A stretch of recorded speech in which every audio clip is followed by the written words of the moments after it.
Hi everyone, in front of me I've got MOTOROLA Moto G35 and let me share with you how to change the 3 buttons navigation into the gestures in this device. So let's start with opening the settings, and here we have to scroll and find the gestures.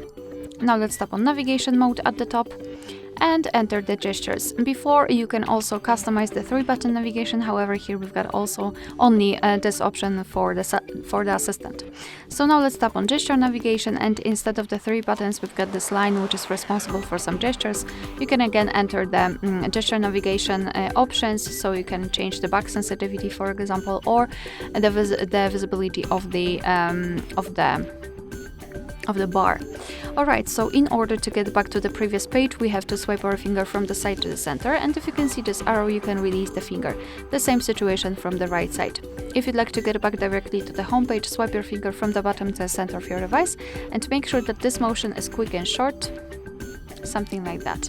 And if you want to open the recent, repeat the gesture, so from the bottom to the center, but this time hold your finger somewhere here, like that, and here you've got the recent. Alright, so that will be all. Thank you so much for watching. Please hit the subscribe button and leave the thumbs up.